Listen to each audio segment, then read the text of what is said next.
Yo, YouTube fam, what's the word? Alright, today gonna be short and simple. Ain't gonna do too. I'm over here slipping on my words. Tripping.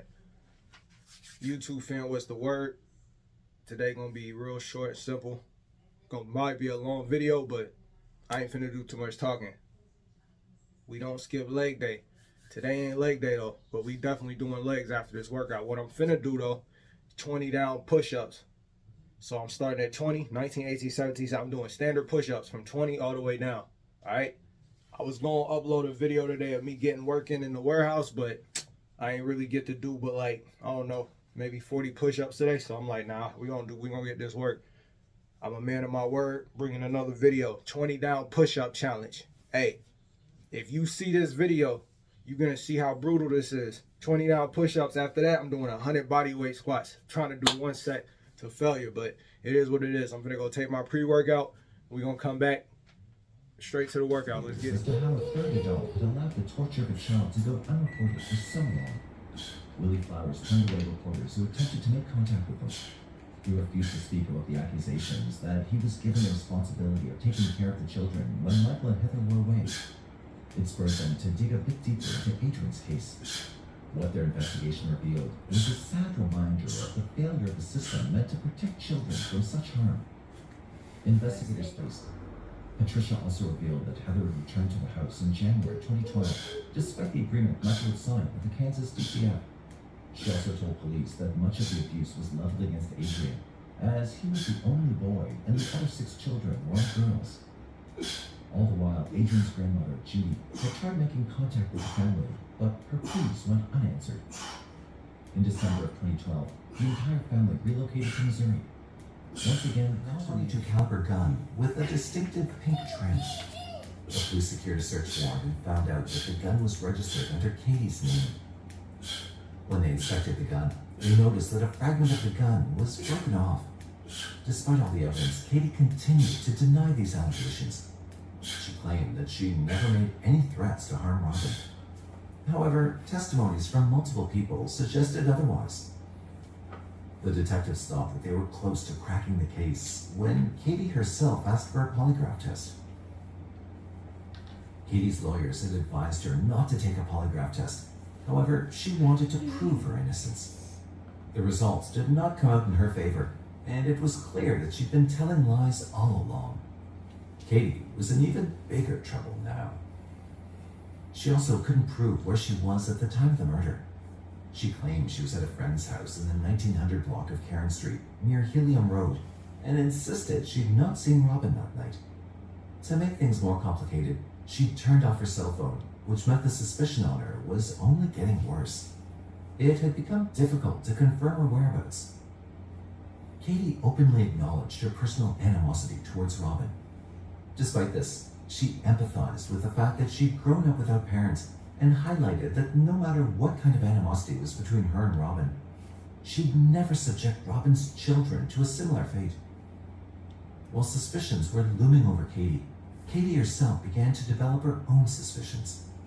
If the pink substance from her gun was found at the crime scene and she didn't use the gun, there was just one other person who could have used it and lied right to her face. Hey, Brett, if you had to choose, would you watch paint dry or compare benefits plans? Compare benefits. Just so makes it easier to find the right plan for my team. I think I'm gonna need new glasses. No problem. You're covered. As officers waded into the cornfield, they came across several items. On the ground, they found a fuse box from a motorcycle, earbuds, a green sock, 2 pairs of sunglasses, a screwdriver, and a motorcycle helmet that appeared to be stained with blood. As they moved further, they found a purple bike which matched the description of the one belonging to Stephanie in June of 1979. However, the 2 families continued to live beside one another as neighbors and parishioners due to the fact that Candy's own children were close friends with Betty and Alan's daughters.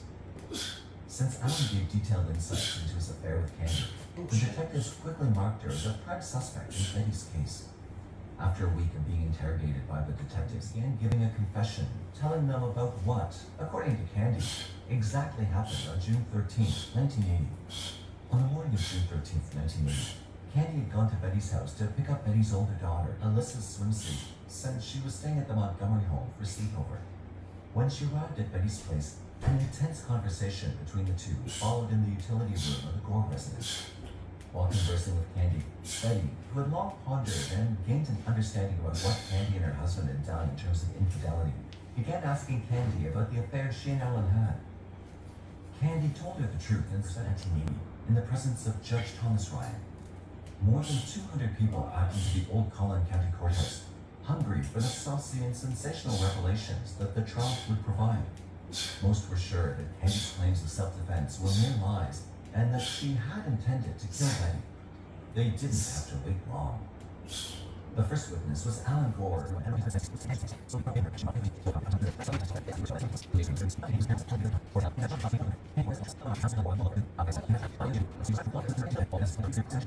CBP's not trying to read a book. His mind remained fixated on the trial. Upstairs, a woman was being tried for murder, and Tom, the last witness, prepared to defend her sanity and testify that she wasn't a cold-blooded killer. Finally, the bailiff called his name, signaling the moment he'd been waiting for. Tom Rush began by Betty, stating that she was compelled to use an axe when Betty had attempted to strike her moments before with the same weapon. But something stunning happened on Friday, October 24th, 1980, which made Judge Thomas Ryan halt the trial proceedings. Dr. Fred Fassen, a psychiatrist and a witness from the defense, ordered an examination testimony that put some doubt in the judge's mind about Candy's mental state. Dr. Fassen had an hour-long interview, and on October 27, 1980, it was ruled that Candy was mentally capable to continue with the trial. Dr. Fassen also told Judge Ryan that Candy's normal behavior was completely removed from her real personality when she killed Betty. He said that he had found a link between a painful childhood experience and the moment Candy released her violent rage on Betty. One word in the context of an individual who is afraid for their life, very frightened, who's covered in this situation, covered with blood, can trigger violence. During her session with Dr. Fassen, Candy, under hypnotism, talked about becoming angry when she was 4 years old because she'd lost her race and, in her anger, she accidentally cut her head. As she cried and waited to be treated in the hospital, her mother told her to be quiet, after which Candy's emotions only deepened. Dr. Fassen claimed that word association triggered the violence in Candy because of certain similar conditions that took place during Betty and Candy's altercation, which eventually led to Betty's death. Dr. Fassen was absolutely certain that Candy was not guilty of premeditated murder. The prosecution ended their testimony by arguing that Candy could have fled the scene instead of murdering Betty, and stated that attacking Betty with 41 blows of reasonable. They also brought in some character witnesses and Dr. Clay Griffith, another psychiatrist. All the character witnesses said that Betty was a stable and peaceful person. The fact that she attacked Candy first seemed unlikely to them. But then, the prosecution suffered damaging testimony from its own witness, Dr. Clay Griffith.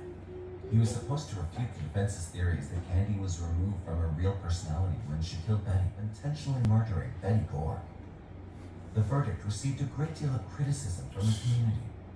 Crowds gathered outside the courthouse and chanted, "Murderer, murderer," as Candy made an exit following her acquittal. After the verdict was rendered, Betty's brother, Richard Lee Cromwell, was notably cited as staying and had 2 children with him. Bethany went to Wichita State University, and just like her mother, she became a teacher. She too got married to a man named Chad Mikey and had 3 children. The girls, sadly, were estranged from their father once they moved away. However, in a more optimistic light, their social media profiles suggest that they were still in touch with Alan, their dad, as he commented on a few public posts of his daughters on Facebook through the years. Alan is now retired and lives in Sarasota, Florida with a domestic partner. Do you think that Candy told the whole truth about the crime she committed? Or did she fabricate the story in a way that would benefit her? What do you think about the nature of the crime? Was it a cold-blooded murder, or really an act of self-defense? Let us know your thoughts in the comment section below. We'd love to hear from you. That green bag was clearly visible as the prosecution displayed a video play-by-play of what happened moments after Gregory Janowski was murdered in the store parking lot. Using pictures from surveillance cameras, investigators showed how Roush entered the store with the bag, which police say was hiding a handgun, At one point, she even hugged a fellow employee. When police arrived, panicking customers ran out of the building. Not shown on video is when officers shot Brown 4 times after they say she tried to shoot them. On March 30th, 2010, the sound of gunshots and police sirens shattered the regular peace of the residents of Tarpon Springs. There was an active shooter at Publix, a local grocery store. By the time the police could reach the scene, there had been a casualty, pushed the shooter to a murder scene. And why on that particular day? Today's case takes us to Tarpon Springs, a captivating city located in Pinellas County, Florida. According to the 2010 census, its population is reported at 23,000 individuals. Tarpon Springs is known for its St. Nicholas Greek Orthodox Cathedral. It also offers numerous attractions and amenities for residents to enjoy. Tarpon Springs also has a crime rate that's slightly above the U.S. average. Violent crime is 27.8, surpassing the national average of 22.7. Despite these higher rates, Tarpon Springs remains a relatively safe city to live in. Like most cities, there are many grocery stores in Tarpon Springs, including the popular Publix, where Gregory Janowski worked. Gregory Janowski was born on June 6, 1969, and dedicated over 15 years of his life as a meat cutter at Publix, a renowned grocery store chain with locations across Florida, Alabama, South Carolina, Tennessee, Georgia, North Carolina, and Virginia. Gregory embraced the joys of family life. He was a devoted husband to his wife, Elizabeth, and a proud father to his daughter, Savannah.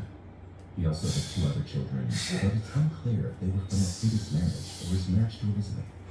The time he spent with his family was cherished, as he valued strong bonds and nurtured relationships. At work, Gregory was known for his jovial and outgoing nature, and established strong connections with numerous regular customers who appreciated his friendly demeanor and exceptional skills. His ability to engage with people and create a welcoming atmosphere made him a beloved figure with the Tarpon Springs, Florida community where he worked. Despite his popularity, Gregory faced some opposition, as is often the case in any social setting. Gregory's charm wasn't for everyone. He worked with 41-year-old Arlonia Reich, who he reportedly used to make fun of on a daily basis. There was no love lost between Arlonia and Gregory, and this conflict between the two colleagues ultimately paved the way for the tragedy that occurred. Arlonia Reich was born on May 10, 1968, and raised in Thailand. She was a hardworking team member at Publix. She worked in close proximity to Gregory Janowski. Arlonia was married to Thomas Reich, who was also a meat cutter at Publix, but at a different location. In the workplace, Gregory was known for his jovial nature and penchant for cracking jokes with his coworkers. However, citing the involvement of Gregory McMichael, a former investigator in her office. However, it wasn't until 3 days later, on February 27th, that the Georgia Attorney General's office received a letter from Johnson formally requesting the appointment of a new prosecutor. Now, the responsibility for the case fell into the hands of District Attorney George Barnhill from the Waycross Judicial Circuit. The developments surrounding the handling of the case took another twist when District Attorney George Barnhill, who had taken over prosecution, sent a letter to the Attorney General, Chris Carr's office, on April 7th. In his letter, Barnhill disclosed his own conflict of interest, revealing that his son worked in Jackie Johnson's office, which had previously collaborated with Gregory McMichael on a prior prosecution involving robbery, although the details and timing of that previous case were not specified. It was discovered that Barnhill had provided an initial opinion to the Lynn County Police Department on the day after Aubrey's death, expressing his view that there were no grounds for the arrest of the individuals involved, and referred to their actions as perfectly legal. This revelation raised concerns about potential bias and further fueled the controversy surrounding the case. On April 13, 2020, the Attorney General's office appointed Atlantic Judicial Circuit District Attorney Tom Durbin next to a prosecutor with a larger staff. As a result, the Georgia Attorney General's office transferred the case to the Cobb County District Attorney's office, led by Joyette M. Holmes, on May 11, 2020. 2 arrests were not enough when another person involved was walking free. So on May 21st, 2020, William Marty Bryan was charged with felony murder and attempt to commit false imprisonment. All 3 would be tried together in a joint trial. During the preliminary hearing on June 4th, 2020, the prosecutors spent no time in bringing up the racial aspect of the case. They highlighted the statement that Travis McMichael made while a man was dying on the street. Travis called him a king. According to Ryan, the men had also told police that Ahmad was trapped like a rat as they chased him. And Gregory McMichael admitted, "I don't think the guy has actually stolen anything out there." In a July 2020 hearing, the three defendants chose to waive arraignment and entered pleas of not guilty. The lead prosecutor revealed significant evidence, including the discovery of Ahmad's palm print on the side of Brian's truck, as well as the presence of racist remarks and texts retrieved from Brian's cell phone. As the hearing came to a close, the judge made a decisive ruling, denying Vaughn to Ryan. The highly anticipated trial of McMichaels and Bryan commenced on October 18, 2021, when the Superior Court added a watchful eye of self-ownership. The initial phase of jury selection began, a crucial process in ensuring a fair trial. After an arduous journey, on November 3, 2021, the selection of the jury was finally completed. 12 jurors and 4 alternates were chosen, forming a panel that would determine the outcome of Ahmad Aubrey's case. After the trial was concluded, an intense period of deliberation started, spanning 2 days. Finally, the jury reached a verdict on November 20, 2021. For a grueling 12 hours, they carefully weighed the evidence and considered the fate of those involved in the case. The verdict was guilty. As to Travis McMichael, Mr. McMichael, the court sentences you as follows. That is 5 plus 20. The court sentences you as follows. That is 11 plus 20 years. So the court recognizes that Mr. Bryan's position is different. That concludes today's video. I just worked out crazy hard. 20 down pyramid, 100 body weight squats. It's time to eat, man. You gotta fuel your gains. What am I eating? Simple, man. It's turkey and cheese with some mustard. A little bit of chips. A little bit. Gotta eat your veggies, gang. Hey, man. Hey, that's it, man. After this, I'm gonna work on this painting. Again, no gym, no weights until we finish the painting for my mans and his new wife. Congratulations to them. They got married December 21st in South Africa. Beautiful scenery, beautiful reception. Love, fam. If you watching, I appreciate you. Like, subscribe. If you want, leave a comment and share. Let's get these views going, fam. Hey, I'll see y'all in the next video. YouTube fam. Hey, it's your boy. Hey, man. Just want to say this quick message real quick. I'm definitely trying to do some good things out in this world, man. I want to make a difference. So, you know, we got here in this country that I was born in, America, born and raised, you feel me? We got people, single mother problems, single father problems, kids in need, orphans. We got, you know, the vets, the military. You know, my stepfather was in the military, the man that raised me. Also, we have a huge homeless problem. I do what I can. I make the money that I make, but you know, I wouldn't mind any help or anybody that wants to donate. I'm not asking for it. I'm not begging. I'm definitely not trying to demand. You know, it's a level of respect here. I love y'all. I show, you know, respect to y'all, respect back to me. But real quick, man, if you would like to donate, Cash App's getting linked. It's going to be right here. Hey, appreciate anybody that donates. I don't care if it's 3 cents, man. Anything. Like, as this money builds up, and not just the donations, but the money that I make over time as I grow my income more and more every month, slowly but surely, I just want to give some of the money that I make back, man. It's a blessing to be able to work, use my body, use my mind, you know, and grind every day on all types of things that I can think of trying to make money, man. As I get more money, I'm definitely going to be helping the homeless. You know, for Christmas, I donated some stuff, some clothes and all that, but I want to give money and try to help people, and maybe we can make a difference out here and change some lives, man. But if you want to donate, again, Cash App's right there. I appreciate everybody. Love.